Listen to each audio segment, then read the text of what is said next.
بسم اللہ الرحمن الرحیم۔ مقدمہ سیرت الرسول حصہ اول، جس کو حضور سیدی شیخ الاسلام ڈاکٹر محمد طاہر القادری نے لکھا ہے، جس کی ابتدائی آغاز باب اول شروع کیا جا رہا ہے۔ باب اول، قرآن کا جمالیاتی اسلوب اور بیان سیرت۔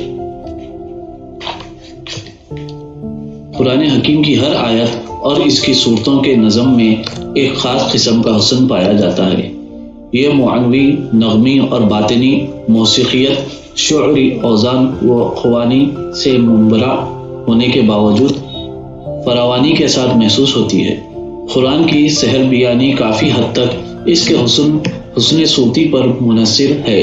یوں تو پورے قرآن مجید میں یہ جمالیاتی پہلو ہر جگہ دکھائی دیتا ہے، مگر آخری پاروں کی صورتوں میں یہ کیفیت عروج پر چلی گئی ہے۔ اس کی یہ ایک وجہ بھی ہو سکتی ہے کہ یہ سب صورتیں مکی ہے۔ ان کے اولین سامعین کفار و مشرکین مکہ تھے۔ ان سخت دل لوگوں کے دلوں میں گستگی اور نرمی پیدا کرنے اور انہیں اس نغمہ لاہوتی کی طرف متوجہ کرنے کے لیے اس حسین پہلو کو زیادہ اجاگر کر دیا گیا۔ اس کی چند مثالیں درج ذیل آیت ہے، جنہیں بار بار پڑھ کر ان کی صوتی نغمی کی کیفیت پر غور کیے جانے کی ضرورت ہے۔ والمرسلات عرفا والعاصفات عصفا والناشرات نشرا فالفارقات فرقا فالملقیات ذکرا عذرا او نذرا۔ قسم ہے ان نرم و خوشگوار ہواؤں کی، قسم جو پے در پے چلتی ہے، پھر تند و تیز ہواؤں کی، قسم جو شدید جھونکوں سے چلتی ہے، اور ان کی قسم جو بادلوں کو ہر طرف پھیلا دیتی ہے، پھر ان کی قسم جو انہیں پھاڑ کر جدا کر دیتی ہے، پھر ان کی قسم جو نصیحت لانے والی ہے، حجت تمام کرنے یا ڈرانے کے لیے۔ فَإِذَا النُّجُومُ طُمِسَتْ وَإِذَا السَّمَاءُ فُرِجَتْ وَإِذَا الْجِبَالُ نُسِفَتْ وَإِذَا الرُّسُلُ أُقِّتَتْ لِأَيِّ يَوْمٍ أُجِّلَتْ۔ پھر جب ستاروں کی روشنی زائل کر دی جائے گی، اور جب آسمانی کائنات میں شگاف ہو جائیں گے، اور جب پہاڑ ریزہ ریزہ کر کے اٹھا دیے جائیں گے، اور جب پیغمبر وقت مقررہ پر اپنی امتوں پر گواہی کے لیے جمع کیے جائیں گے، بھلا کس دن کے لیے ان سب امور کی مدت مقرر کی گئی ہے؟ والنازعات غرقا والناشطات نشطا والسابحات سبحا فالسابقات سبقا فالمدبرات امرا۔ ان فرشتوں کی قسم جو کافروں کی جان ان کے جسموں کے ایک ایک انگ میں سے نہایت سختی سے کھینچ لاتے ہیں، اور ان فرشتوں کی قسم جو مومنوں کی جان کے بند نہایت نرمی سے کھول دیتے ہیں، اور ان فرشتوں کی قسم جو زمین و آسمان کے درمیان تیزی تیرتے پھرتے ہیں، پھر ان فرشتوں کی قسم جو لپک کر دوسروں سے آگے بڑھ جاتے ہیں، پھر ان فرشتوں کی قسم جو مختلف امور کی تدبیر کرتے ہیں۔ اذا الشمس كورت واذا النجوم انكدرت واذا الجبال سيرت واذا العشار عطلت واذا الوحوش حشرت واذا البحار سجرت واذا النفوس زوجت واذا الموءودة سئلت بأي ذنب قتلت۔ جب سورج لپیٹ کر بے نور کر دیا جائے گا، اور جب ستارے اپنی کہکشاؤں سے گر پڑیں گے، اور جب پہاڑ غبار بن کر فضا میں چلا دیے جائیں گے، اور جب حاملہ اونٹنیاں بیکار چھوٹی پھریں گی، کوئی ان کا خبرگیر نہ ہوگا، اور جب وحشی جانور خوف کے مارے جمع کر دیے جائیں گے، جب سمندر اور دریا سب ابھار دیے جائیں گے، اور جب روحیں بدنوں سے ملا دی جائیں گی، اور جب زندہ دفن کی ہوئی لڑکی سے پوچھا جائے گا کہ وہ کس گناہ کے باعث قتل کی گئی تھی۔ اذا السماء انفطرت واذا الكواكب انتثرت واذا البحار فجرت واذا القبور بعثرت علمت نفس ما قدمت واخرت۔ جب سب آسمانی کرے پھٹ جائیں گے، اور جب سیارے گر کر بکھر جائیں گے، اور جب سمندر اور دریا ابھر کر بہہ جائیں گے، اور جب خبریں زیر و زبر کر دی جائیں گی، تو ہر شخص جان لے گا کہ کیا عمل اس نے آگے بھیجا اور کیا پیچھے چھوڑ آیا تھا۔ وجوہ یومئذ ناعمہ لسعيها راضية في جنة عالية لا تسمع فيها لاغية فيها عين جارية فيها سرور مرفوعة وأكواب موضوعة ونمارق مصفوعة وزرابي مبثوثة أفلا ينظرون إلى الإبل كيف خلقت وإلى السماء كيف رفعت وإلى الجبال كيف سطحت فذكر انما انت مذکر لست علیہم بمسیطر۔ اس کے برعکس اس دن بہت سے چہرے حسین بارونق اور تر و تازہ ہوں گے، اپنی نیک کاوشوں کے باعث خوش و خرم ہوں گے، عالیشان جنت میں قیام پذیر ہوں گے، اس میں کوئی لغو بات نہ سنیں گے، اس میں بہتے ہوئے چشمے ہوں گے، اس میں اونچے بچھے ہوئے تخت ہوں گے اور جام بڑے قرینے سے رکھے ہوئے ہوں گے، اور غالیچے اور گاؤں تکیے خطار در خطار لگے ہوں گے، اور نرم و نفیس قالین اور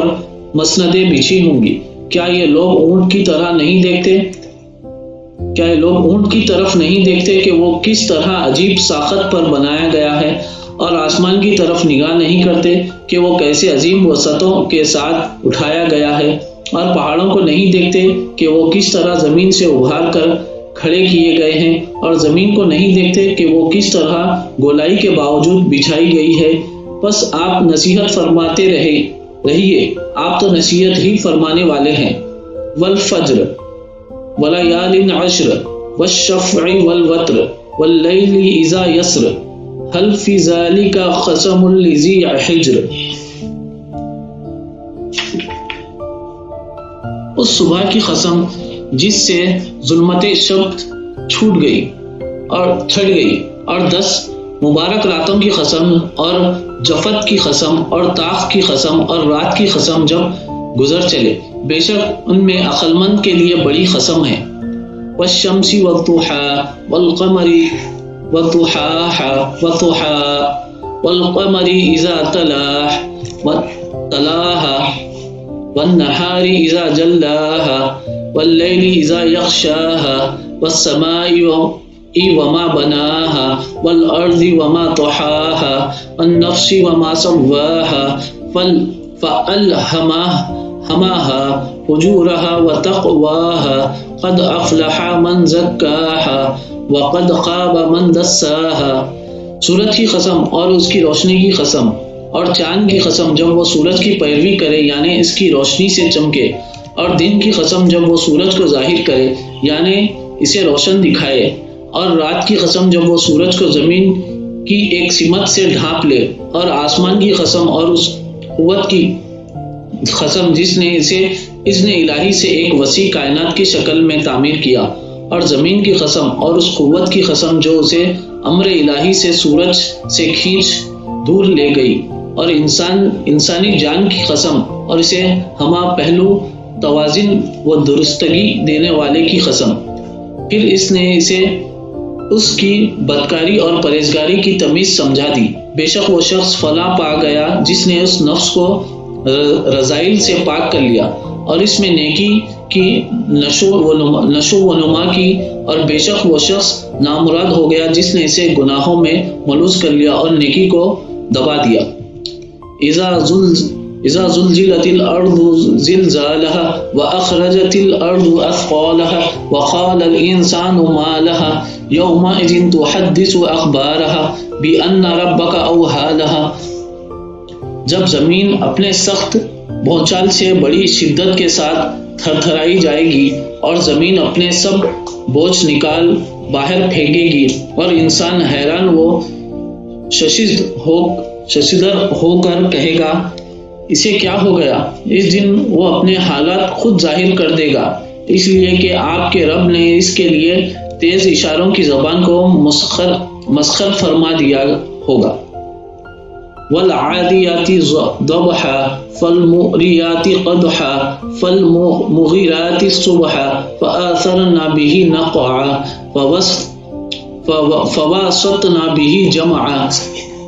فواسطن به جمعا۔ میدان جہاد میں تیز دوڑنے والے گھوڑوں کی قسم جو ہانپتے ہیں، پھر جو پتھروں پر سم مار کر چنگاریاں نکالتے ہیں، پھر جو صبح ہوتے ہی دشمن پر اچانک حملہ کر ڈالتے ہیں، پھر وہ اس حملے والی جگہ سے گرد و غبار اڑاتے ہیں، پھر وہ اسی وقت دشمن کے لشکر میں گھس جاتے ہیں۔ مذکورہ بالا آیات میں سے ہر ایک کا اختتامی لفظ ایک خاص صوتی نغمے پیدا کر رہا ہے۔ الفاظ کا چناؤ اور وزن، ان کا آپس میں جوڑ اور ترکیب، پھر ان میں تلفظ کی سلاست اور بہاؤ ایک عجیب موسیقیت اور موزونیت کی فضا پیدا کرتا ہے۔ ان آیات کو بار بار پڑھیں، سادگی سے پڑھیں یا ترنم سے زبان میں رکاوٹ پیدا نہیں ہوتی اور ہر لمحہ عجیب سی حلاوت پیدا ہوتی چلی جاتی ہے۔ مستضاد یہ کہ اگر ذوق سلیم اور حس لطیف ہو تو ان آیات کے تلفظ سے ہی کسی حد تک معنی و مفہوم کی ترجمانی ہوتی نظر آتی ہے۔ مثلاً سورۃ الناس کو بار بار پڑھیں تو ہر آیت کا آخری حرف سین کثرت سے استعمال کے باعث سرگوشی کی فضا پیدا کر دیتا ہے۔ یہی سرگوشی وسوسہ اندازی اس سورت کا موضوع ہے۔ اس طرح سورہ ملک میں ارشاد باری تعالیٰ ہے، تکاد تمیز من الغیظ، گویا ابھی شدت غضب سے پھٹ کر پارا پارا ہو جائیں گے۔ یہاں لفظ تمیز میں یا پر شد سے جو آواز پیدا ہو رہی ہے اس سے غیظ و غضب کی نشاندہی ہو جاتی ہے اور یہی اس کا موضوع ہے۔ سورہ الفجر کی یہ آیات پڑھیے اور ان کے تلفظ پر غور کیجیے۔ اذا دکت الارض دکن دکا، جب زمین پاش پاش کر کے ریزہ ریزہ کر دی جائے گی۔ اس میں دکت اور دکن دکا کے الفاظ کی تجدیدات سے جو صوتی کیفیت پیدا ہو رہی ہے، اس سے ٹکرانے اور پاش پاش ہونے کا تاثر ابھرتا ہے اور یہی اس کا موضوع ہے۔ اس طرح سورہ رحمان میں ملاحظہ فرمائیے، مرج البحرین یلتقیان، اسی نے دو سمندر رواں کیے جو باہم مل جاتے ہیں۔ اس آیت کے تینوں الفاظ میں صوتی بہاؤ اور روانی کا سما پایا جاتا ہے اور یہی اس کا موضوع ہے۔ فیہما عینان نضاقتان، ان دونوں میں بھی دو چشمے ہیں جو خوب چھلک رہے ہوں گے۔ نضاقتان کا لفظ غور سے پڑھیے، اس میں ضاد پر شد سے کسی چیز کے پھٹنے اور جھلکنے کا تاثر ابھرتا ہے، یہی اس کا موضوع ہے۔ اسی طرح متکئین علی رفرفی، اہل جنت سبز قالینوں اور نادر و نفیس بچھونوں پر تکیے لگائے بیٹھے ہوں گے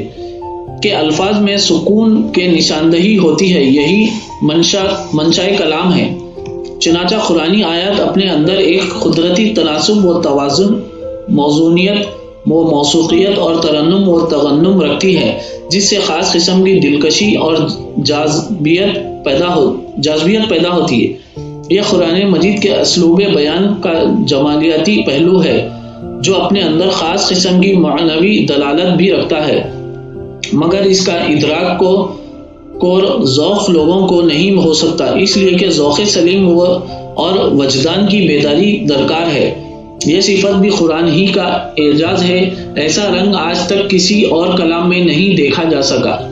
قرآنی اسلوب کے جمالیاتی پہلو اور صوتی نغمے کے بیان اور اس سے متعلق آیاتی تمثیلات کے ذریعے ہم جس حقیقت کو اجاگر کرنا چاہتے ہیں وہ یہ ہے کہ یہ لفظی نغمے اور جمالیاتی اسلوب نزول قرآن کا ہرگز مقصد اور منشا نہ تھا۔ یہ واضح ہے کہ نزول قرآن کا مقصد فقط انسانیت کی رہنمائی تھی اور حضور اکرم صلی اللہ علیہ وسلم کی بعثت سعیدہ بھی اسی مقصد کے لیے ہوئی تھی، مگر سوال یہ پیدا ہوتا ہے کہ پھر قرآن کے اسلوب بیان میں یہ رنگ کیوں رکھا گیا؟ ہم اسے نہ تو صرف اتفاق کہہ سکتے ہیں اور نہ ادبی تصنع کے انداز۔ قرآن مجید ان سب نقائص سے پاک ہے، یہ کلام الہی ہے، اس کا ایک لفظ اور جملہ اور اس کی ترکیب و ترتیب کا ایک پہلو الوہی کے ہے، با مقصد بھی ہے اور تصنیع و تکلف سے پاک بھی۔ یہ بھی درست ہے کہ انسانی ہدایت کا ابلاغ اس انداز کے بغیر بھی ممکن تھا، مگر اس کے باوجود کلام میں اس جمالیاتی پہلو کو خوب نمایاں کھا گیا۔ اگر کوئی شخص اس قرآنی اہمیت اور دینی افادیت کا یہ کہہ کر انکار کرنا چاہے کہ معاذ اللہ یہ شاعری ہے یا اس حسن کلام کا نفس مقصد اور اصل مدعا سے کوئی تعلق نہیں، یہ تو نہ صرف اس کی جہالت ہوگی بلکہ سری گمراہی ہوگی، کیونکہ یہ کلام الہی ایک عظیم پہلو کی اہمیت و مقصدیت کا انکار ہوگا اور قرآنی بیان کے اس پہلو کو غیر ضروری اور عبث قرار دینا شان الوہیت کی تنقیص ہے۔ سو معلوم ہوا کہ قرآنی بیان کا اصل مقصد بے شک ابلاغ ہدایت ہے، مگر ابلاغ ہدایت کا ایک بنیادی تقاضا یہ بھی ہے کہ انداز لفظاً و معناً ایسا مؤثر اور دل پذیر ہو کہ بات سامعین کے دل میں اتر جائے اور طبع سلیم کو اس کے سننے اور ماننے کی طرف راغب کر دے۔ مزید یہ کہ اس میں باطنی معنویت اور ظاہری جمالیت دونوں کا ایسا حسین امتزاج ہو کہ کان، دل و دماغ اور روح سب بیک وقت متاثر ہوں۔ اس اعجاز نے قرآن مجید کے حسن سماع کو بھی لازوال بنا دیا ہے۔ یہی حقیقت مضامین قرآنی اور تعلیمات اسلام میں بھی مضمر ہے اور شان نبوت و رسالت میں بھی ہمیشہ سے اس کی آئینہ داری ہے۔ چنانچہ باری تعالیٰ نے انبیاء کرام علیہم السلام کو نہ صرف علم و عمل اور اخلاق و کردار کی بے مثال عظمتوں سے نوازا بلکہ انہیں شخصی وجاہت اور حسن و جمال کے اعتبار سے بھی جملہ انسانوں پر غیر معمولی برتری بخشی، گویا انہیں ظاہری اور باطنی دونوں اعتبار سے حسن و جمال کا محقق بنایا تاکہ طبعی ہر جوہر سے ان کی طرف متوجہ ہو، ان سے محبت کرے، ان کی عظمت و کمال کے سامنے سر تسلیم خم کر دے۔ اسی لیے باری تعالیٰ نے انسانیت کا سارا حسن پیکران نبوت میں مجتمع فرمایا اور انہیں کائنات انسانی میں حسین تر بنایا، اور پھر کائنات نبوت کا سارا حسن وجود محمدی صلی اللہ علیہ وسلم میں مرکوز فرمایا اور اسے فلک کے نبوت کا درخشاں ماہتاب بنا دیا۔ حسن یوسف دم عیسیٰ یدی بیضا داری، آنچا خوب ہما دارند تو تنہا داری۔ سو فرشتہ عرش اور مکان تالا مکان کوئی مخلوق حضور صلی اللہ علیہ وسلم جیسی حسین و جمیل اور عظیم پیدا نہیں کی گئی تاکہ ہر فرد خلق ہر لحاظ سے آپ صلی اللہ علیہ وسلم کی دہلیز عظمت پر سر بسجود ہو جائے، اور آپ صلی اللہ علیہ وسلم کی نبوت و رسالت باطنی حسن و کمال کے ساتھ ساتھ شخصی نگہت و عظمت کے اعتبار سے بھی فوق کل شیء کا منظر پیش کرے۔ یہی وجہ ہے کہ قرآن مجید میں باری تعالیٰ نے حضور اکرم صلی اللہ علیہ وسلم کا ذکر جمیل بھی ہر طریق سے فرمایا ہے۔ احکام و تعلیمات کا حوالہ، اخلاق و کردار کا حوالہ، شخصی فضائل و کمالات کا حوالہ۔ احکام و تعلیمات کے ذریعے امت مرکز نبوت کے ساتھ فکری و نظری اور اعتقادی تعلق استوار کرنے کے قابل ہوتی ہے۔ اخلاق و کردار کے ذریعے امت مرکز نبوت کے ساتھ عملی، طبعی اور اطاعتی تعلق استوار کرتی ہے، اور شخصی فضائل و کمالات کے ذریعے امت مرکز نبوت کے ساتھ قلبی، حبی اور ادبی تعلق استوار کرتی ہے۔ اور جن لوگوں کا یہ خیال ہے کہ دین اور وہ ایمان صرف حضور اکرم صلی اللہ علیہ وسلم کی نبوت و رسالت سے تعلیماتی و اعتقادی اور عملی و اتباعی تعلق استوار کرنے کا نام ہے، اور اسلام ہم سے فقط اسی قدر تقاضا کرتا ہے اور حضور نبی اکرم صلی اللہ علیہ وسلم کی ذات اقدس سے حبی و عشقی تعلق اور تعظیمی و تکریمی نسبت مقصود ایمان اور مطلوب دین نہیں، بلکہ یہ محض صوفیانہ، شاعرانہ یا جذباتی و تخلیقاتی چیزیں اور شخصیت پرستی کی شاخیں ہیں۔ تو ایسے لوگ حقیقتاً دین و ایمان کی روح تعلیمات اسلام کو نہیں سمجھے۔ اسی مغالطہ اور کم فہمی نے ان کے ذہنوں میں غلط تصور دین کو جنم دیا ہے۔ اسی غلط تصور دین کے باعث توحید و رسالت کی نسبت ان کے عقائد و نظریات میں ابہام و التباس پیدا ہو گیا ہے، اور یہی التباس انہیں مقصد سیرت اور اسلوب بیان سیرت کے حوالے سے تنگ نظری پر مجبور کر رہا ہے۔ بیان سیرت نبوی کے باب میں بھی دین کے دیگر مضامین کی طرح قرآن مجید ہی معیار اتم سے ہے، اور تعلیمات اسلام کے مزاج و مقتضا کا صحیح تعین بھی قرآن مجید کے اسلوب و بیان سے ہی ہو سکتا ہے۔ اسی امر میں کوئی اختلاف نہیں کہ قرآن احکام و تعلیمات نبوی اور اخلاق و کردار محمدی صلی اللہ علیہ وسلم کے بیان کا سب سے عظیم منبع و مصدر ہے۔ چند آیات کریمہ بطور نمونہ ملاحظہ ہو۔ قرآن میں بیان سیرت کا اخلاقیاتی و تعلیماتی انداز۔ فَبِمَا رَحْمَةٍ مِّنَ اللَّهِ لِنْتَ لَهُمْ وَلَوْ كُنْتَ فَظًّا غَلِيظَ الْقَلْبِ لَانفَضُّوا مِنْ حَوْلِكَ فَاعْفُ عَنْهُمْ وَاسْتَغْفِرْ لَهُمْ وَشَاوِرْهُمْ فِي الْأَمْرِ فَإِذَا عَزَمْتَ فَتَوَكَّلْ عَلَى اللَّهِ إِنَّ اللَّهَ يُحِبُّ الْمُتَوَكِّلِينَ۔ اے حبیب والا صفات، پس اللہ کی کیسی رحمت ہے کہ آپ ان کے لیے نرم طبع ہیں، اور اگر آپ تند خو اور سخت دل ہوتے تو لوگ آپ کے گرد سے چھوٹ کر بھاگ جاتے۔ سو آپ ان سے درگزر فرمایا کرے اور ان کے لیے بخشش مانگا کرے اور اہم کاموں میں ان سے مشورہ کیا کریں۔ پھر جب آپ پختہ ارادہ کر لیں تو اللہ پر بھروسہ کیا کریں، بے شک اللہ توکل والوں سے محبت کرتا ہے۔ وَلَوْلَا فَضْلُ اللَّهِ عَلَيْكَ رَحْمَتُهُ لَهَمَّتْ طَائِفَةٌ مِّنْهُمْ أَن يُضِلُّوكَ وَمَا يُضِلُّونَ إِلَّا أَنفُسَهُمْ وَمَا يَضُرُّونَكَ مِنْ شَيْءٍ وَأَنزَلَ اللَّهُ عَلَيْكَ الْكِتَابَ وَالْحِكْمَةَ وَعَلَّمَكَ مَا لَمْ تَكُنْ تَعْلَمُ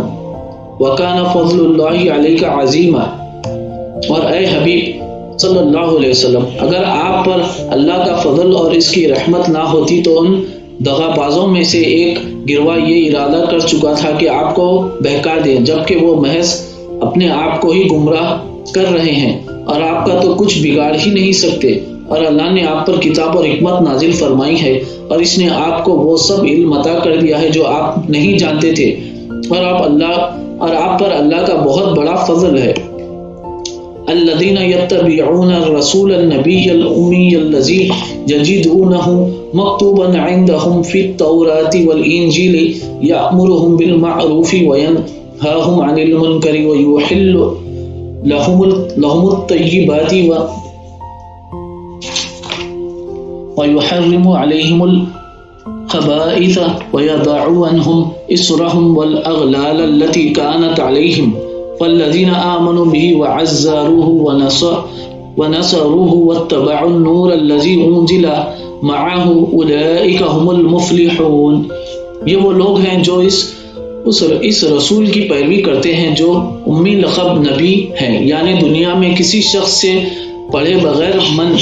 من جانب اللہ لوگوں کے اخبار غیب اور معاش و معاد کے علوم و معارف بتاتے ہیں، جن کے اوصاف و کمالات کو وہ لوگ اپنے پاس تورات اور انجیل میں لکھا ہوا پاتے ہیں، جو انہیں اچھی باتوں کا حکم دیتے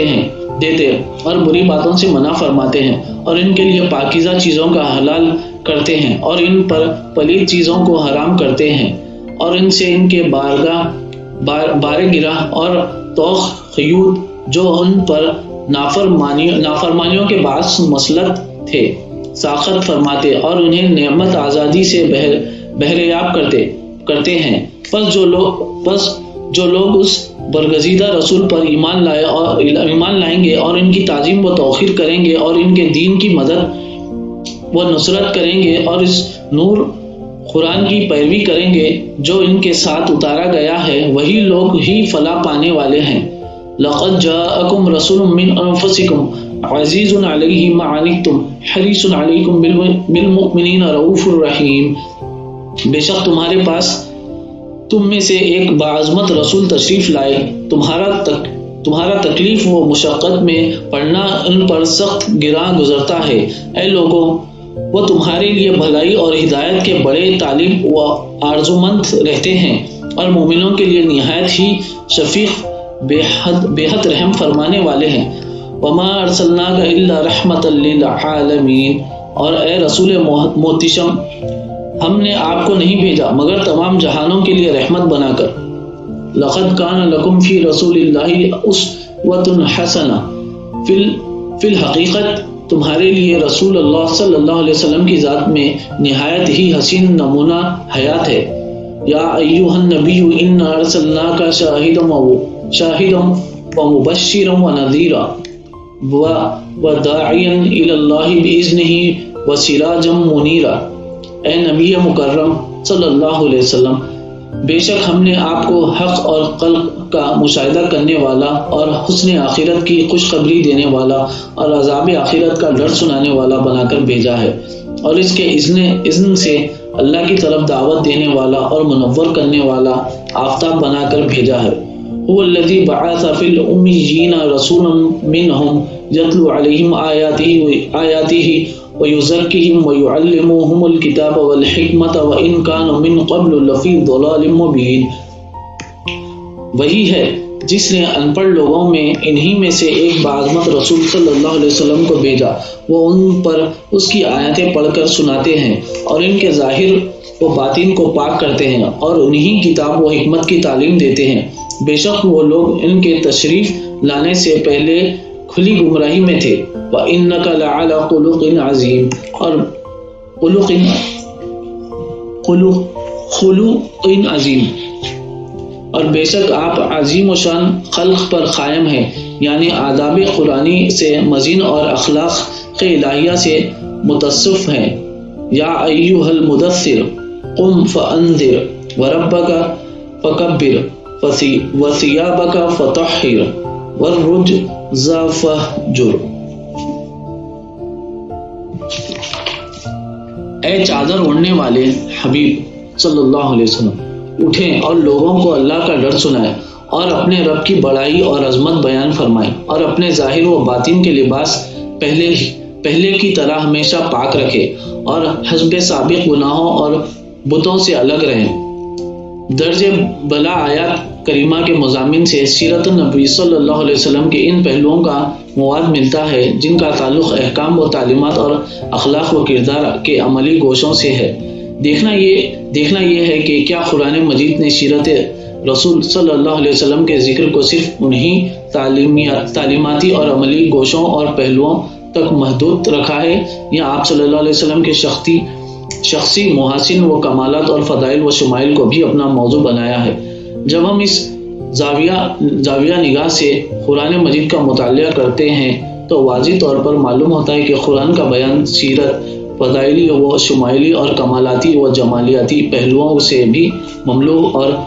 آپ صلی اللہ علیہ وسلم کی ذات اقدس سے طبعی، عملی اور تعلیماتی تعلق کے علاوہ حبی، ادبی اور ذاتی تعلق کی اہمیت بلکہ اس کی ایمانی ناگزیریت کو بھی خوب اجاگر کیا گیا ہے۔ اس کا اندازہ ذیل میں درج آیت کریمہ سے لگایا جا سکتا ہے۔ قرآن میں بیان سیرت کا حبی و تعظیمی انداز: قد نرى تقلب وجهك في السماء فلنولينك قبلة ترضاها فول وجهك شطر المسجد الحرام۔ اے حبیب صلی اللہ علیہ وسلم، ہم بار بار آپ کے رخ انور کا آسمان کی طرف پلٹنا دیکھ رہے ہیں، سو ہم بالضرور آپ کو اسی قبلے کی طرف پھیر دیں گے جس پر آپ راضی ہیں، بس آپ اپنا رخ ابھی مسجد حرام کی طرف پھیر لیجئے۔ وَإِذْ أَخَذَ اللَّهُ مِيثَاقَ النَّبِيِّينَ لَمَا آتَيْنَاكُم مِّن كِتَابٍ وَحِكْمَةٍ ثُمَّ جَاءَكُمْ رَسُولٌ مُصَدِّقٌ لِّمَا مَعَكُمْ لَتُؤْمِنُنَّ بِهِ وَلَا تَنصُرُنَّهُ قَالَ أَأَقْرَرْتُمْ وَأَخَذْتُمْ عَلَى ذَلِكُمْ إِصْرِي قَالُوا أَقْرَرْنَا قَالَ فَاشْهَدُوا وَأَنَا مَعَكُمْ مِنَ الشَّاهِدِينَ۔ اور اے محبوب وہ وقت یاد کرے جب اللہ نے انبیاء سے پختہ عہد لیا کہ جب میں تمہیں کتاب اور حکمت عطا کر دوں پھر تمہارے پاس وہ سب پر عظمت والا رسول تشریف لائیں جو ان کتابوں کی تصدیق فرمانے والا ہو، جو تمہارے ساتھ ہوگی تو بالضرور ان پر ایمان لاؤ گے اور بالضرور ان کی مدد کرو گے۔ فرمایا کیا تم نے اقرار کیا اور اس شرط سے میرا بھاری عہد مضبوطی سے تھام لیا؟ سب نے عرض کیا ہم نے اقرار کر لیا۔ فرمایا کہ تم گواہ ہو جاؤ اور میں بھی تمہارے ساتھ گواہوں میں سے ہوں۔ وما رمیت اذ رمیت ولکن اللہ رمی۔ اور اے حبیب محتشم صلی اللہ علیہ وسلم، جب آپ نے ان پر سنگریزے مارے تھے وہ آپ نے نہیں مارے تھے بلکہ وہ تو اللہ نے مارے تھے۔ وما کان اللہ لیعذبہم وانت فیہم، اور در حقیقت بات یہ ہے کہ اللہ کو یہ زیب نہیں دیتا کہ ان پر عذاب فرمائے، درا حالانکہ اے حبیب مکرم آپ بھی ان میں موجود ہوں۔ لعمرک انہم لفی سکراتہم یعمہون، اے حبیب مکرم صلی اللہ علیہ وسلم آپ کی عمر مبارک کی قسم، بے شک یہ لوگ بھی قوم لوط کی طرح اپنی مستی میں سرگردہ پھر رہے ہیں۔ عسى ان یبعثک ربک مقاما محمودا، یقیناً آپ کا رب آپ کو مقام محمود یعنی وہ مقام شفاعت عظمیٰ جہاں جملہ اولین و آخرین آپ کی طرف رجوع اور آپ کی حمد کریں گے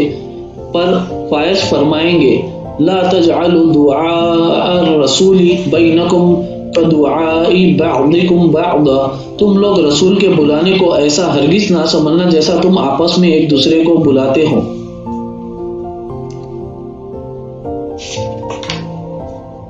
النبی اولی بالمؤمنین من انفسہم وازواجہ امہاتہم، یہ نبی مکرم صلی اللہ علیہ وسلم مومنوں کے ساتھ ان کی جانوں سے زیادہ قریب اور حقدار ہے، اور آپ کی ازواج مطہرات ان کی مائیں ہیں۔ ان اللہ وملائکتہ یصلون علی النبی یا ایھا الذین آمنوا صلوا علیہ وسلموا تسلیما، بے شک اللہ اور اس کے سب فرشتے نبی مکرم صلی اللہ علیہ وسلم پر درود بھیجتے رہتے ہیں۔ اے ایمان والو تم بھی ان پر درود بھیجا کرو اور خوب سلام بھیجا کرو۔ ان الذین یبایعونک انما یبایعون اللہ ید اللہ فوق ایدیہم، اے حبیب صلی اللہ علیہ وسلم بے شک جو لوگ آپ سے بیعت کرتے ہیں وہ اللہ سے ہی بیعت کرتے ہیں، ان کے ہاتھوں پر آپ کے ہاتھ کی صورت میں اللہ کا ہاتھ ہے۔ یا ایھا الذین آمنوا لا ترفعوا اصواتکم فوق صوت النبی ولا تجہروا له بالقول كجهر بعضكم لبعض ان تحبط اعمالكم وانتم لا تشعرون ان الذين يغضون اصواتهم عند رسول الله اولئك الذين امتحن الله قلوبهم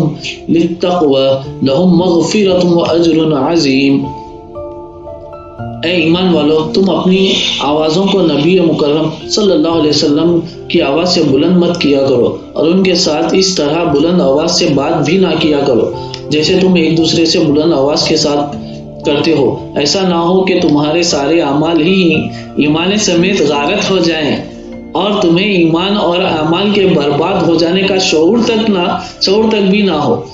بے شک جو لوگ رسول صلی اللہ علیہ وسلم کی بارگاہ میں ادب و نیاز کے باعث اپنی آوازوں کو پست رکھتے ہیں، یہی وہ لوگ ہیں جن کے دلوں کو اللہ نے تقوی کے لیے چن کر خالص کر لیا ہے، اور انہی کے لیے بخشش اور اجر عظیم ہے۔ والنجم اذا هوى ما ضل صاحبكم وما غوى وما ينطق عن الهوى ان هو الا وحی یوحى علمه شدید القوى ذو مرة فاستوى وهو بالافق الاعلى ثم دنا فتدلى فكان قاب قوسين او ادنى فاوحى الى عبده ما اوحى ما كذب الفؤاد ما راى افاتمارونه على ما يرى ولقد رآه نزلة أخرى عند سدرة المنتهى عندها جنة المأوى إذ يغشى السدرة ما يغشى ما زغ البصر وما طغى۔ قسم ہے روشن ستارے محمد صلی اللہ علیہ وسلم کی، جب وہ چشمے زدن میں شب معراج اوپر جا کر نیچے اترے، تمہیں اپنی صحبت سے نوازنے والے یعنی تمہیں اپنے فیض صحبت سے صحابی بنانے والے رسول نہ کبھی راہ بھولے نہ کبھی راہ سے بھٹکے، اور وہ اپنی خواہش سے کلام نہیں کرتے، ان کا ارشاد سراسر وحی ہوتا ہے جو انہیں کی جاتی ہے۔ ان کو بڑی قوتوں والے رب نے براہ راست علم کامل سے نوازا جو حسن مطلق ہے، پھر اس جلوہ حسن نے اپنے ظہور کا ارادہ فرمایا اور وہ محمد صلی اللہ علیہ وسلم شب معراج عالم مکان کے سب سے اونچے کنارے پر تھے، یعنی عالم خلق کی انتہا پر تھے۔ پھر وہ رب العزت اپنے حبیب صلی اللہ علیہ وسلم سے قریب ہوا، پھر اور زیادہ قریب ہو گیا۔ پھر جلوہ حق اور حبیب مکرم صلی اللہ علیہ وسلم میں صرف 2 کمانوں کی مقدار فاصلہ رہ گیا، یا انتہائی قرب میں اس سے بھی کم ہو گیا۔ پس اس خاص مقام قرب و وصال پر اس اللہ نے اپنے عبد محبوب کی طرف وحی فرمائی، جو بھی وحی فرمائی ان کے دل نے اس کے خلاف نہیں جانا، ان کی آنکھوں نے دیکھا۔ کیا تم ان سے اس پر جھگڑا کرتے ہو کہ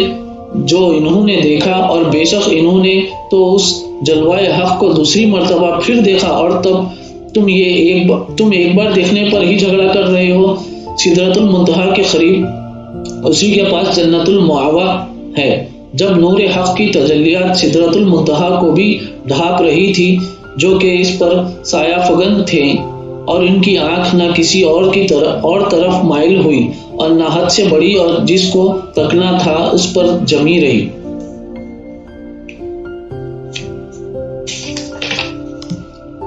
وَالضُّحَى وَاللَّيْلِ إِذَا سَجَى مَا وَدَّعَكَ رَبُّكَ وَمَا قَلَى وَلَلْآخِرَةُ خَيْرٌ لَكَ مِنَ الْأُولَى وَلَسَوْفَ يُعْطِيكَ رَبُّكَ فَتَرْضَىٰ۔ اے حبیب مکرم صلی اللہ علیہ وسلم، قسم ہے چاشت کی طرح آپ کے چہرہ انور کی، جس کی تابانی نے تاریک روحوں کو روشن کر دیا، یا قسم ہے وقت چاشت کی طرح آپ کے آفتاب رسالت کے بلند ہونے کی، جس کے نور نے گمراہی کے اندھیروں کو اجالے سے بدل دیا۔ اے حبیب مکرم صلی اللہ علیہ وسلم، قسم ہے سیاہ رات کی طرح آپ کی زلف عنبرے کی، جب وہ آپ کے رخ زیبا یا شانوں پر چھا جائیں، یا قسم ہے رات کی طرح آپ کے حجاب ذات کی، جب کہ وہ آپ کے نور حقیقت کو کوئی پردوں میں چھپائے ہوئے ہیں۔ آپ کے رب نے جب سے آپ کو منتخب فرمایا ہے، آپ کو نہیں چھوڑا، اور نہ ہی جب سے آپ کو محبوب بنایا ہے ناراض ہوا ہے، اور بے شک ہر بار کی گھڑی آپ کے لیے پہلے سے بہتر، یعنی باعث عظمت و رفعت ہے۔ آپ کا رب عنقریب آپ کو اتنا کچھ عطا فرمائے گا کہ آپ راضی ہو جائیں گے۔ الم نشرح لک صدرک ووضعنا عنک وزرک الذی انقض ظہرک ورفعنا لک ذکرک۔ کیا ہم نے آپ کی خاطر آپ کا سینہ انوار علم و حکمت اور معرفت کے لیے کشادہ نہیں فرما دیا، اور ہم نے آپ کا غم امت کا وہ بار آپ سے اتار دیا جو آپ کی پشت مبارک پر گرا ہو رہا تھا، اور ہم نے آپ کی خاطر آپ کا ذکر اپنے ذکر کے ساتھ ملا کر دنیا و آخرت ہر جگہ بلند فرما دیا۔ قرآن مجید میں شہر دلبر کا ذکر خوش طرح شہر کہے آنجا دلبر است۔ خدائے ذوالجلال نے قرآن مجید میں اس شہر کی بھی قسم کھائی ہے جس کی خاک کو حضور صلی اللہ علیہ وسلم کے مبارک تلوے چھونے کا شرف حاصل ہوا۔ ارشاد ہوتا ہے، لا اقسم بہذا البلد وانت حل بہذا البلد۔ میں اس شہر مکہ کی قسم کھاتا ہوں اے حبیب مکرم صلی اللہ علیہ وسلم، اس لیے کہ آپ اس شہر میں تشریف فرما ہے۔ ذات خداوندی شہر مکہ کی قسم اس لیے کھا رہی ہے کہ وہاں حضور صلی اللہ علیہ وسلم کے مبارک قدم لگے ہیں۔ جس طرح ہر مکان کی عزت اس کے مکین سے ہوتی ہے، اسی طرح شہر مکہ کو یہ عظمت و رفعت اس لیے نصیب ہوئی کہ وہاں حبیب رب دو جہاں صلی اللہ علیہ وسلم اقامت پذیر ہوئے۔ امام خازن رحمۃ اللہ تعالی علیہ مذکورہ آیات کی تفسیر میں لکھتے ہیں، فَكَانَ عَزْمَ حرمت مکہ من اجل انہ صلی اللہ علیہ وسلم مقیم بہا۔ بس اللہ تعالیٰ نے مکہ کی عظمت و حرمت اس لیے بڑھا دی ہے کہ اس میں حضور صلی اللہ علیہ وسلم مقیم ہے۔ قرآن مجید میں حضور صلی اللہ علیہ وسلم کے شہر جان نواز اور اس کے گلی کوچوں کی قسم کھایا جانا کوئی شاعری نہیں جسے مبالغہ آرائی پر محمول کیا جا سکے، بلکہ کلام الہی ہے، اور اس کی تعلیم قرآن کے ذریعے بندوں کو دی جا رہی ہے۔ مفسرین کرام نے لا اقسمو کے کئی معنی بیان کیے ہیں. انہی اختصار کے ساتھ ذیل میں بیان کیا جاتا ہے. لا اقسمو کی پہلی تفسیر لا اقسمو بہذا البلد کا معنی یہ ہے کہ اللہ تعالیٰ فرماتا ہے محبوب میں اس شہر کی قسم کھاتا ہوں تو صرف اس لیے کہ اس میں آپ مقیم ہیں. اس مفہوم کی بنیاد اس تفسیر اصول پر ہے کہ لا زائدہ ہے. اس کا مفاد یہ ہے کہ اولاً قسم کھانے والا قسم کھانے سے اپنی بے نیازی کا اظہار کر رہا ہے، یعنی اسے کیا ضرورت ہے کہ قسم کھائے، تاکہ جب قسم سے مستغنی ہونے کے باوجود وہ قسم کھائے تو اس قسم کی اہمیت مزید اجاگر ہو جائے. اس لیے اس کا فائدہ تاکید قسم کا بھی ہے. لہذا لا زائدہ سے یہ حقیقت مترشہ ہو رہی ہے کہ جب باری تعالیٰ قسم نہیں کھایا کرتا اور وہ یقیناً قسم کھانے سے مستغنی بھی ہے، اس کے باوجود وہ اس شہر مکہ کی قسم کھا رہا ہے تو لا محالہ کوئی اتنی بڑی بات ضرور ہوگی. ثانیاً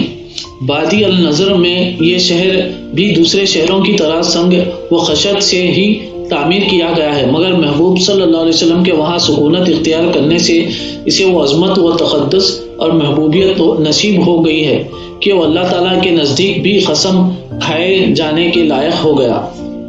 ثالثاً متعدد کتب سے ثابت ہے کہ حرم مکہ میں بے شمار انبیاء کرام علیہم السلام مدفون ہیں. صاف ظاہر ہے کہ یہ انبیاء دور دراز علاقوں سے ہزارہ میلوں کی مسافتیں طے کر کے مکے میں محض اس لیے آئے ہوں گے کہ ان کا مدفن اس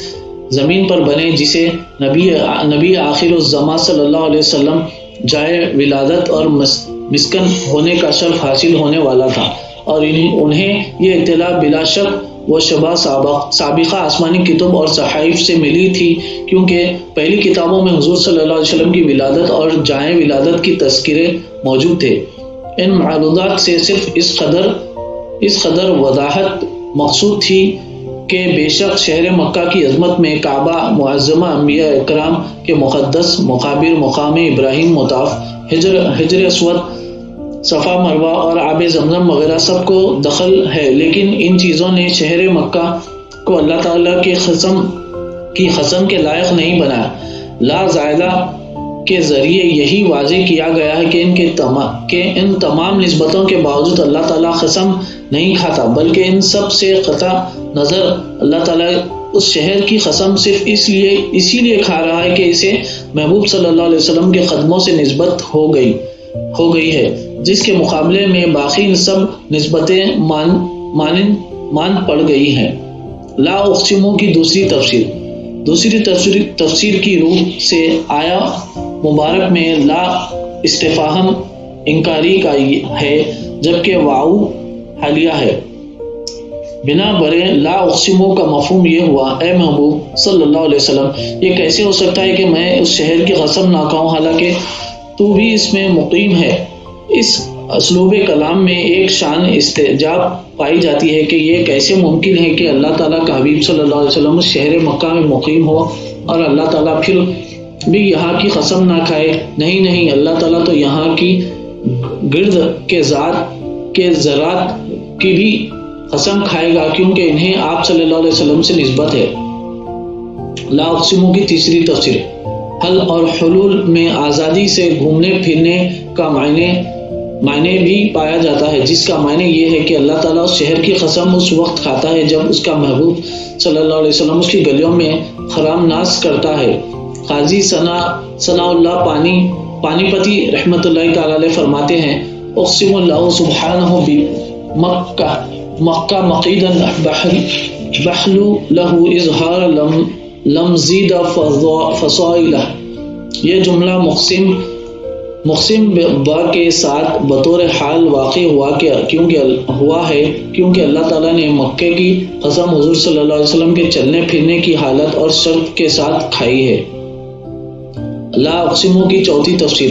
قاضی ایاس رحمت اللہ تعالی علیہ نے اپنے شہرۂ آفاق کتاب الشفا 443 میں امام مکی رحمت اللہ تعالی کا ایک قول نقل کیا ہے کہ جس کی روح سے یہاں لا نافیہ ہے اور مفہوم آیت ہے، اے حبیب صلی اللہ علیہ وسلم، میں شہر مکہ کی قسم نہیں کھاؤں گا جب آپ صلی اللہ علیہ وسلم اس شہر سے رخصت ہو جائیں گے، یعنی اس شہر کی قسم صرف اس وقت تک ہے جب تک آپ صلی اللہ علیہ وسلم یہاں قیام پذیر ہیں۔ یہاں حل بحاظ البلد کا معنی اس شہر مکہ سے چلے جانے کا ہے۔ ایک اور مقام پر قرآن مجید اس شہر دل نواز کی قسم یوں کھاتا ہے، وَهَذَا الْبَلَدِ الْأَمِينَ، اور اس امن والے شہر مکہ کی قسم۔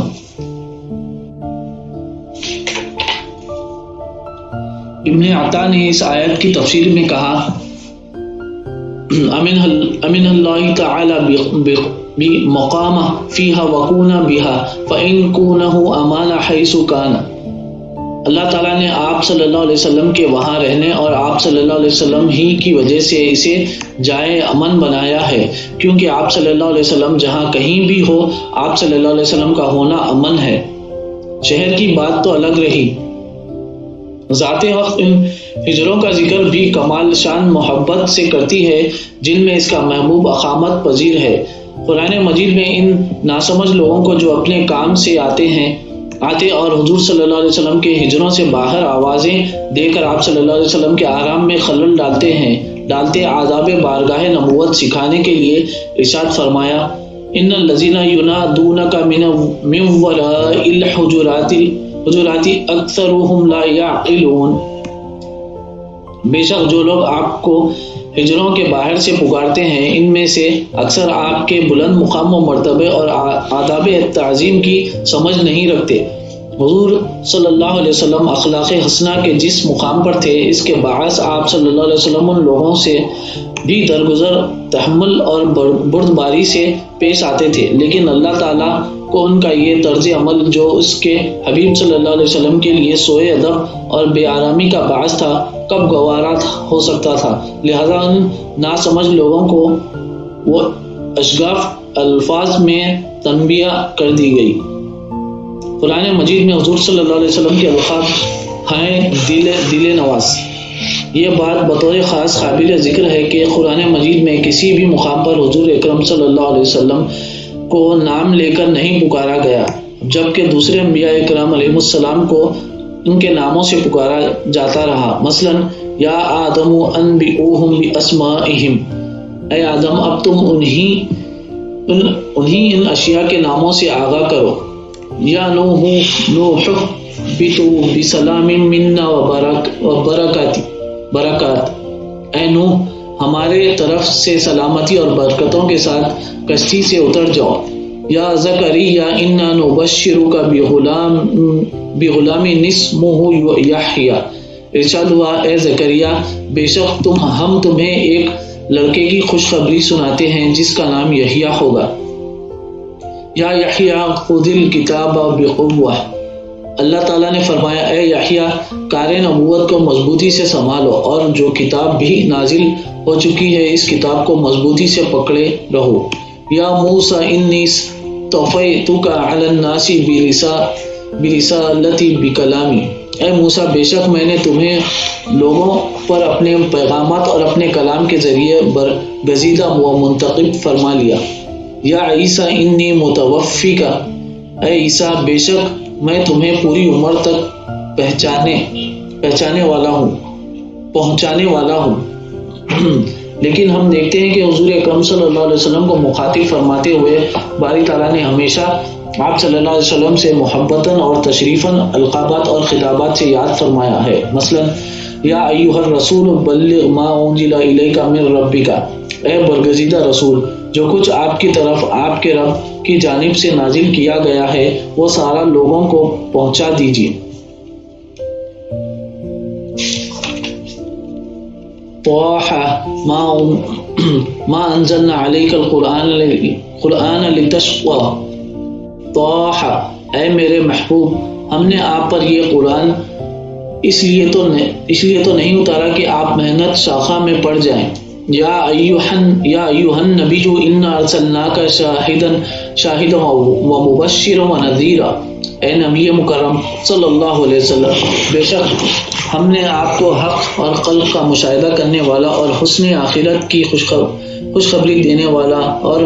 عذاب آخرت کا ڈر سنانے والا بنا کر بھیجا ہے۔ یاسین والقرآن الحکیم انک لمن المرسلین، یاسین حقیقی معنی اللہ اور رسول صلی اللہ علیہ وسلم ہی بہتر جانتے ہیں۔ حکمت سے معمور قرآن کی قسم، بے شک آپ ضرور رسولوں میں سے ہیں۔ یا ایھا المزمل قم اللیل الا قلیلا، اے کملی کی جھومٹ والے حبیب صلی اللہ علیہ وسلم، آپ رات کو نماز میں قیام فرمایا کریں مگر تھوڑی دیر کے لیے۔ یا ایھا المدثر قم فانذر، اے چادر اوڑھنے والے حبیب صلی اللہ علیہ وسلم، اٹھے اور لوگوں کو اللہ کا ڈر سنائے۔ ان خطابت میں کس قدر محبت کی حلاوت اور ان میں یہ تعلیم بھی ہے کہ افراد امت اچھی طرح یہ بات ذہن نشی کر لے کہ جب خدا کی ذات خالق ہو کر اپنے حبیب صلی اللہ علیہ وسلم کو خالی نام سے بلانا گوارا نہیں کرتی اور حضور صلی اللہ علیہ وسلم کو پیار بھرے القاب سے نوازتی ہے، تو ان کے لیے بدرجۂ عتم لازم ٹھہرتا ہے کہ وہ اس بارگاہ گیتی پناہ میں کبھی بھی محبت اور ادب کو احترام کا دامن ہاتھ سے نہ چھوڑنے پائیں، اور اس بارگاہ عالی مرتبت میں ان کا سر ہمیشہ تعظیم سے جھکا رہے۔ حضور صلی اللہ علیہ وسلم سے ذاتی و حبی تعلق تعلیماتی تعلق پر مقدم ہے۔ قرآن مجید میں حضور نبی اکرم صلی اللہ علیہ وسلم سے تعلق کی 4 بنیادوں کا یوں ذکر فرمایا ہے: فالذین آمنوا بہ وعزروہ فنصروہ واتبعوا النور الذی انزل معہ اولئک ہم المفلحون، پس جو لوگ اس برگزیدہ رسول صلی اللہ علیہ وسلم پر ایمان لائیں گے اور ان کی تعظیم و توقیر کریں گے اور ان کے دین کی مدد و نصرت کریں گے اور اس نور قرآنی کی پیروی کریں گے جو ان کے ساتھ اتارا گیا ہے، وہی لوگ ہی فلاح پانے والے ہیں۔ اس آیت کریمہ میں تعلق بالرسول صلی اللہ علیہ وسلم کی درجہ ذیل 4 بنیادیں اور ان کی قرآنی ترتیب ملاحظہ فرمائیے۔ ایمان بالرسول صلی اللہ علیہ وسلم، تعظیم رسول صلی اللہ علیہ وسلم، نصرت رسول صلی اللہ علیہ وسلم، اتباع رسول صلی اللہ علیہ وسلم۔ تعلق کی پہلی 2 جہتوں ایمان اور تعظیم میں مرکز و محور حضور صلی اللہ علیہ وسلم کی ذات گرامی ہے، جبکہ تعلق کی نوعیت ذاتی حبی اور ادبی ہے، جبکہ دوسری دو جہتوں نصرت و اتباع میں مرکز و محور حضور صلی اللہ علیہ وسلم کا دین اور آپ صلی اللہ علیہ وسلم کی تعلیمات ہے، اور تعلق کی نوعیت تعلیماتی عملی اور اتباعی ہے۔ قرآن مجید نے 4 جہات تعلق کو ایک خاص ترتیب سے بیان کر کے یہ واضح فرما دیا کہ اسلام میں اولاً حضور صلی اللہ علیہ وسلم کی ذات گرامی سے محبت و ادب اور اعتماد و اعتقاد کا تعلق استوار ہوتا ہے، اور بعد میں نتیجتاً آپ صلی اللہ علیہ وسلم کی دین اور تعلیمات سے عمل و اطاعت اور اتباع و نصرت کا تعلق پیدا ہوتا ہے۔ اس لیے حضور صلی اللہ علیہ وسلم نے خود اس امر کی تصریح بھی فرما دی ہے۔ حضرت انس رضی اللہ تعالیٰ عنہ سے مروی ہے کہ حضور نبی اکرم صلی اللہ علیہ وسلم نے فرمایا: لا یؤمن احدکم حتی اکون احبی الیہ من والدہ ووالدہ والناس اجمعین۔ تم میں سے کوئی شخص اس وقت تک ہرگز صاحب ایمان نہیں ہو سکتا جب تک میری ذات اس کے نزدیک اس کے والد، اس کی اولاد اور دنیا کے تمام انسانوں سے بھی زیادہ محبوب نہ ہو جائے۔ حضرت انس رضی اللہ تعالیٰ عنہ سے مروی ہے کہ حضور نبی اکرم صلی اللہ علیہ وسلم نے فرمایا: لا یؤمن عبد وفی حدیث العبد الوارث الرجل حتى اكون احب الیہ من اہلہ وما لہ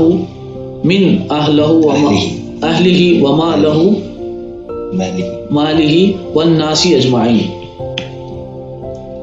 کوئی شخص اور عبد الوارث سے مروی حدیث میں ہے کہ کوئی آدمی اس وقت تک ہرگز صاحب ایمان نہیں ہو سکتا جب تک میری ذات اس کے نزدیک اس کے اہل و عیال، مال اور دنیا کے تمام انسانوں سے زیادہ محبوب نہ ہو جائے۔ حضرت ابو ہریرہ رضی اللہ تعالیٰ عنہ سے مروی ہے کہ حضور نبی اکرم صلی اللہ علیہ وسلم نے فرمایا فوالذی نفسی بیدی لا یؤمن احدکم حتی اکون احب الیہ من والدہ وولدہ. قسم ہے اس ذات کی جس کے قبضہ قدرت میں میری جان ہے، تم میں سے کوئی شخص اس وقت تک ہرگز صاحب ایمان نہیں ہو سکتا جب تک میری ذات اس کے نزدیک اس کے والد اور اولاد سے زیادہ محبوب نہ ہو جائے. حضرت زہرہ بن معبد اپنے دادا حضرت عبداللہ بن ہشام رضی اللہ تعالیٰ عنہ سے روایت کرتے ہیں کہ وہ بیان کرتے ہیں کہ ہم حضور اکرم صلی اللہ علیہ وسلم کے ساتھ تھے اور آپ صلی اللہ علیہ وسلم نے حضرت عمر بن خطاب رضی اللہ تعالیٰ عنہ کا ہاتھ پکڑا ہوا تھا. حضرت عمر نے عرض کیا واللہ لا انت یا رسول اللہ لا انت احب الیہ من کل شیء الا نفسی. یا رسول اللہ صلی اللہ علیہ وسلم بخدا آپ مجھے اپنی جان کے سوا ہر چیز سے زیادہ محبوب ہے. اس پر حضور صلی اللہ علیہ وسلم نے فرمایا والذی نفسی بیدی لا یؤمن احدکم حتی اکون احب الیہ من نفسی. قسم اس ذات کی جس کے قبضہ قدرت میں میری جان ہے، تم میں سے کوئی شخص اس وقت تک صاحب ایمان نہیں ہو سکتا جب تک میری ذات اس کے نزدیک اس کی اپنی جان سے زیادہ محبوب نہ ہو جائے. یہ سن کر حضرت عمر رضی اللہ تعالیٰ عنہ نے عرض کیا فَأَنْتَ الْآنَ وَاللَّهُ أُحِبُّ إِلَيَّ مِن نَفْسِي. بخدا اب آپ مجھے اپنی جان سے بھی زیادہ محبوب ہیں. اس پر آپ صلی اللہ علیہ وسلم نے فرمایا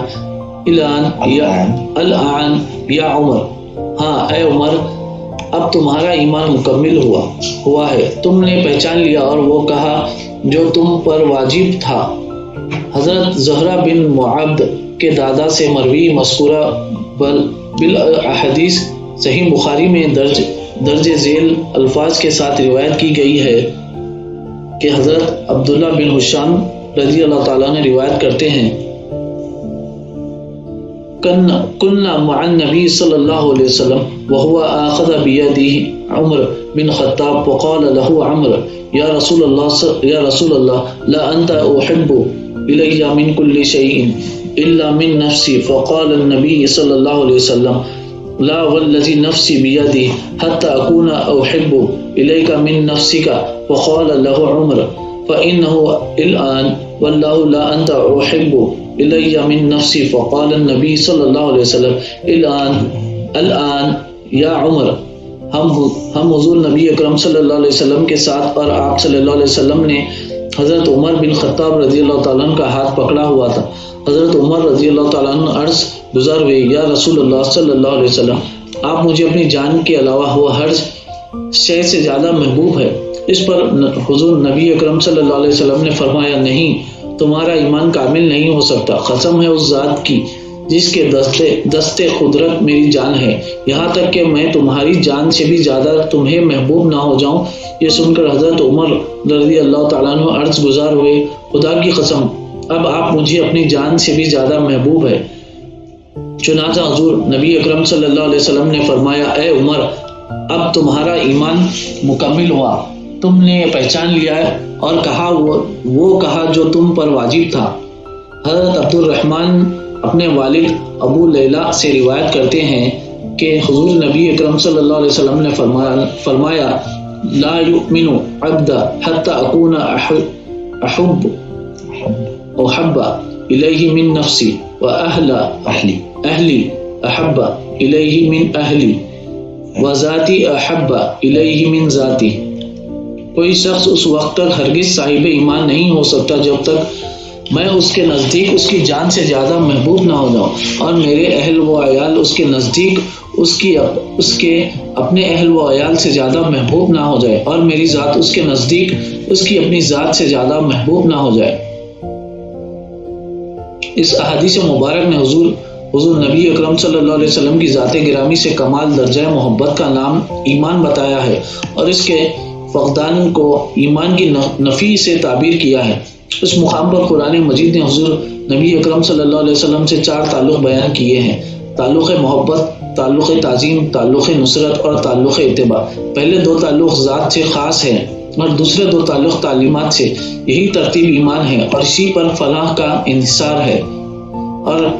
لہٰذا یہ گمان کرنا کہ دین فقط تعلیمات محمد صلی اللہ علیہ وسلم پر عملی کرنے کا نام ہے اور رسالت میں معاب صلی اللہ علیہ وسلم کی ذات گرامی سے قلبی و وابستگی، حبی و عشقی تعلق اور تعظیم و تکریم کی نسبت کی اصل دین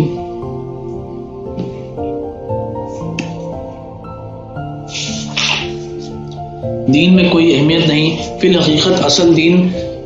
ہی ان کا انکار ہے اور قرآنی تعلیم سے انحراف ہے۔ اسی طرح ہم دیکھتے ہیں کہ جب حضور اکرم صلی اللہ علیہ وسلم نے عالم کفر و شرک کے سامنے پہلی مرتبہ دعوت دین اور پیغام توحید رکھا تو کفار و مشرکین مکہ نے آپ صلی اللہ علیہ وسلم سے اس پر دلیل طلب کی۔ قرآن مجید گواہ ہے کہ آپ صلی اللہ علیہ وسلم نے اس وقت جواباً عقلی دلائل یا خارجی معجزات پیش نہیں فرمایا، بلکہ اپنی ذات اقدس کو دلیل توحید کے طور پر دنیا کے سامنے پیش فرمایا۔ ارشاد ہوا فقد لبثت فیکم عمرا من قبلہ افلا تعقلون، بے شک میں اس قرآن کے اترنے سے قبل بھی تمہارے اندر عمر کا ایک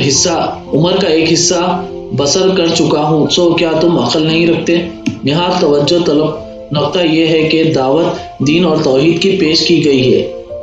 تھی، مگر اس کی صداقت و حقانیت کی دلیل کے طور پر اللہ تعالیٰ نے حضور اکرم صلی اللہ علیہ وسلم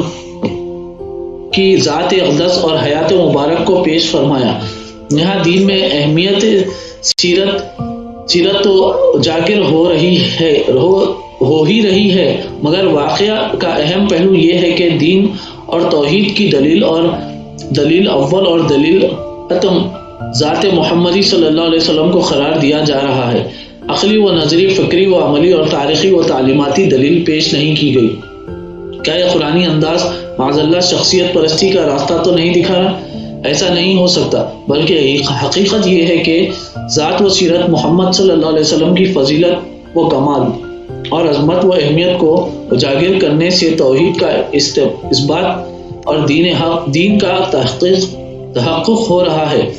مضمون دلیل یہ تھا کہ اگر تمہیں میری ذات پر اعتماد ہے تو میری تعلیمات پر بھی اعتماد کر لو، اگر میرا وجود اور زندگی ہر نقص و عیب سے پاک ہے تو دعویٰ توحید کو بھی حق مان لو۔ جب لوگ نے حضور صلی اللہ علیہ وسلم کی ذات گرامی اس 40 سال زندگی کی بنا پر جو انہوں نے اعلان نبوت سے پہلے دیکھی تو قبول کر لیا اور اس سے تعلق اعتماد و اتحاد و استوار کر لیا۔ یہ خالصتاً ذاتی حوالہ تھا جسے پہلے تسلیم کروایا گیا، پھر نتیجہ یہ نکلا کہ جو کچھ حضور صلی اللہ علیہ وسلم بتاتے اور فرماتے گئے وہ اسے مانتے چلے گئے۔ یہی ان کا دین حق اور یہی ایمان گویا دعوت توحید اور نبوت و رسالت سب کچھ حضور صلی اللہ علیہ وسلم کی ذاتی ثقافت، پرسنل کریڈیبلٹی کی بنیاد پر قبول کروائی گئی۔ اس قرآنی استدلال سے یہ حقیقت اظہر من الشمس ہو جاتی ہے کہ دین میں اولین تعلق حضور صلی اللہ علیہ وسلم کی ذات اقدس سے مطلوب ہے، بعد ازاں تعلیمات مقدسہ سے تعلق استوار ہوتا ہے۔ صحابہ کرام کی ایمانی فضیلت اور دینی کردار کا ذکر کرتے ہوئے فرمایا گیا محمد الرسول اللہ والذین معہ اشداء علی الکفار رحماء بینہم تراہم رکعا سجدا یبتغون فضلا من اللہ ورضوانا۔ محمد صلی اللہ علیہ وسلم اللہ کے رسول ہے، اور جو لوگ آپ صلی اللہ علیہ وسلم کی معیت اور سنگت میں ہیں وہ کافروں پر بہت سخت اور زور آور ہیں، آپس میں بہت نرم دل اور شفیق ہیں۔ آپ انہیں کثرت سے رکوع کرتے ہوئے، سجود کرتے ہوئے دیکھتے ہیں، وہ صرف اللہ کے فضل اور اس کی رضا کے طلبگار ہیں۔ محمد صلی اللہ علیہ وسلم حضور نبی اکرم صلی اللہ علیہ وسلم کا ذاتی نام ہے، جب رسول اللہ آپ صلی اللہ علیہ وسلم کا نبوی منصب ہے، اور والذین معہ صحابہ اکرام رضی اللہ تعالیٰ عنہ کے اپنے دینی کردار کا حوالہ بعد میں ہے۔ اشداء علی الکفار، یہ کفر کے خلاف دینی غیرت و اہمیت کی طرف اشارہ ہے۔ رحماء بینہم، یہ مومنانہ اخلاق حسنہ کی طرف اشارہ ہے۔ رکعا سجدا، یہ بارگاہ الہی میں عبادت گزاری کی طرف اشارہ ہے۔ یبتغون فضلا من اللہ ورضوانا، یہ اطاعت و عبادات میں اخلاص و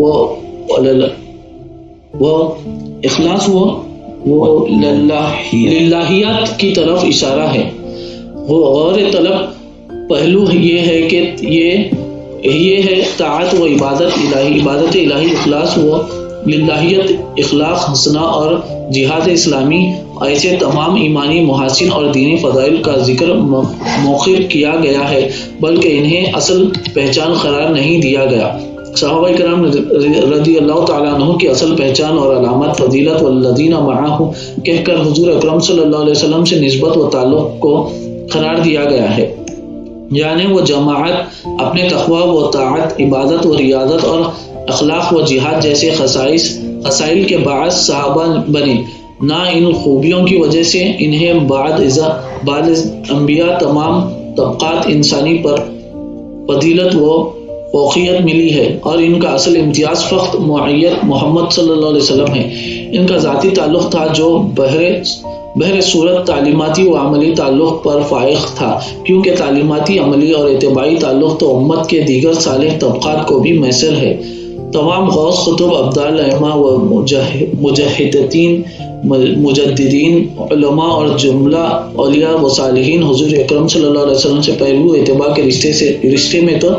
منسلک ہیں، مگر جو ذاتی قربت و صحبت اور تعلق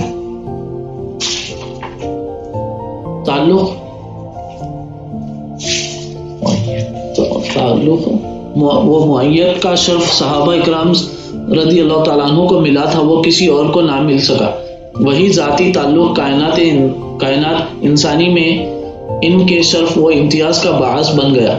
عہد رسالت مآب صلی اللہ علیہ وسلم کے وہ یہود جو بعد ازاں منافقین کہلائیں، بنیادی طور پر وہی اور اس کی تعلیمات کے قائل تھے، ان کے مطلقاً انکاری نہ تھی، توحید پر بھی عقیدہ رکھتے تھے، حضور اکرم صلی اللہ علیہ وسلم کی اخلاقی و عملی برتری اور عظمت کا بھی اقرار کرتے تھے، حتیٰ کہ اب بہت سے معتدل مزاج و عیسائی اور دیگر غیر مسلم مصنفین بھی ان خوبیوں کا اقرار کرنے لگ گئے ہیں، اور ان میں کئی تو ایسے بھی ہیں کہ آپ صلی اللہ علیہ وسلم کو نبی اور رسول اور قرآن مجید کو اللہ تعالیٰ کی نازل کردہ کتاب بھی مانتے ہیں، آخرت اور ملائکہ پر بھی عقیدہ رکھتے ہیں، مگر حضور صلی اللہ علیہ وسلم کی ذاتی اقدس سے ایمانی ربط قائم کرنے پر تیار نہیں۔ سو وہ تمام اقرار و اعتراف کے باوجود ایمان سے محروم ہے۔ ان کے توحید و رسالت اور عقیدت حتیٰ کہ تمام اسلامی معتقدات موجود ہوں، مگر بواسطہ رسالت محمدی صلی اللہ علیہ وسلم نہ ہو تو اس رابطہ کے فقدان سے سب کچھ مردود ہوگا۔ گویا جب تک حضور صلی اللہ علیہ وسلم کی ذات اقدس سے ایمانی رابطہ نہ ہو، انسان تمام تعلیمات اسلامی کو مان کر بھی مسلمان نہیں ہو سکتا۔ اسلام و ایمان کا راستہ نسبت محمدی صلی اللہ علیہ وسلم کے دروازے سے نکلتا ہے، اور اس نسبتی محمد صلی اللہ علیہ وسلم میں پھر ربط ذات مخدوم ہے اور ربط تعلیمات موقر ہے۔ یہی وجہ ہے کہ قرآن مجید میں ادب بارگاہ رسالت اور عمل و عبادت کے باہمی تعلق و تناسب کو ایک خاص حوالے سے یوں واضح کیا ہے: یا ایھا الذین آمنوا لا ترفعوا اصواتکم فوق صوت النبی ولا تجہروا لہ بالقول کجہر بعضکم لبعض ان تحبط اعمالکم وانتم لا تشعرون۔ اے ایمان والو، تم اپنی آوازوں کو نبی مکرم صلی اللہ علیہ وسلم کی آواز سے بلند مت کیا کرو، اور ان کے ساتھ اس طرح بلند آواز سے بات بھی نہ کیا کرو جیسا تم ایک دوسرے سے بلند آواز کے ساتھ کرتے ہو۔ ایسا نہ ہو کہ تمہارے سارے اعمال ہی ایمان سمیت غارت ہو جائیں اور تمہیں ایمان اور اعمال کی برباد ہو جانے کا شعور تک بھی نہ ہو۔ اس آیت کریمہ میں 3 چیزوں کا ذکر ہے۔ بارگاہ نبوت میں آواز بلندی کرنا یا عامیانہ طریقے سے بلانے کی حد تک معمولی سی بھی بے ادبی بھی ممنوع ہے۔ اس معمولی بے ادبی سے بھی زندگی کے تمام اعمال صالحہ و عبادت غارت ہو جائیں گے۔ انسان کو اپنے ایمان و عمل کی اس بربادی کا شعور بھی نہیں ہونے پائے گا۔ توجہ طلب بات یہ ہے کہ ایک طرف زندگی بھر کے اعمال و عبادت ہے، اور دوسری طرف بارگاہ نبوت میں معمولی سی بے ادبی۔ واضح رہے کہ وہ عبادت دین کا تعلیماتی و عملی پہلو ہے، اور تکریم بارگاہ رسالت ذات محمدی صلی اللہ علیہ وسلم سے تعلق کا حبی و ادبی پہلو ہے۔ اگر معاذ اللہ ایک بار بارگاہ رسالت میں معمولی سی بھی بے ادبی ہو جائے تو اعمال و عبادت میں سے 10، 20، 50% حصہ تباہ نہیں ہوتا، بلکہ زندگی بھر کے تمام اعمال، فرائض و واجبات، سنن و نوافل 100% تباہ و برباد ہو جاتے ہیں۔ بے ادبی فقط ایک بار ہے، جبکہ دیگر گناہوں کا یہ عالم ہے کہ ایک گناہ کا نتیجہ ایک گناہ ہی ہوتا ہے، اور ایک نیک عمل کا نتیجہ 10 گناہ سے 700 گناہ تک ہوتا ہے۔ مگر یہ یہاں بارگاہ رسالت آپ صلی اللہ علیہ وسلم کی ایک بے ادبی ایک گناہ نہیں بلکہ ایمان و عمل کے لیے کلیتاً غارت گر ہے۔ زندگی بھر کے اعمال میں سے کچھ بھی نہیں بچتا۔ وجہ صرف یہ ہے کہ اس شخص نے ایک بار بے ادبی کر کے حضور صلی اللہ علیہ وسلم کی ذات اقدس سے اپنی حبی و عشقی نسبت توڑ لی، اور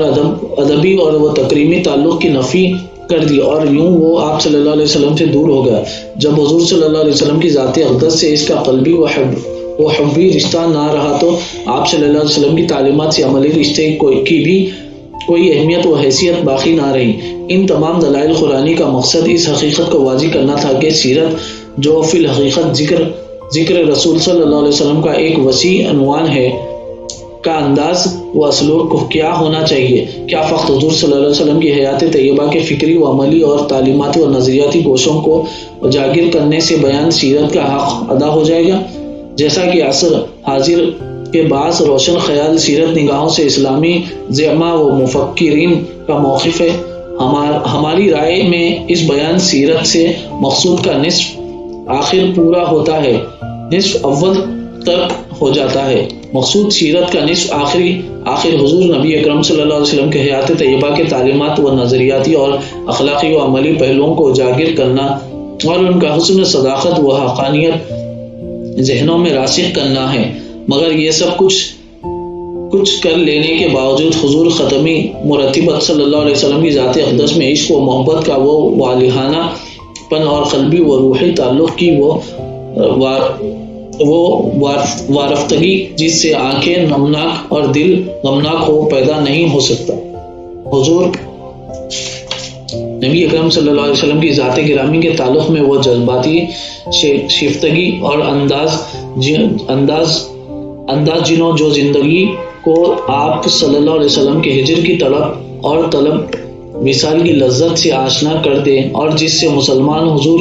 رسالت آپ صلی اللہ علیہ وسلم میں رسائی و قرب اور آخرت میں آپ کا سایہ شفاعت نصیب ہو، اور جس سے نشہ و مستی میں مسلمان کفر و طاغوت سے ٹکرا جائے اور موت کو زندگی پر ترجیح دینے کے لیے تیار ہو، نصیب نہیں ہو سکتا۔ یہی وہ تعلق ہے جسے علامہ اقبال رحمۃ اللہ تعالی علیہ نے ان الفاظ میں اللہ تعالیٰ سے طلب کیا ہے: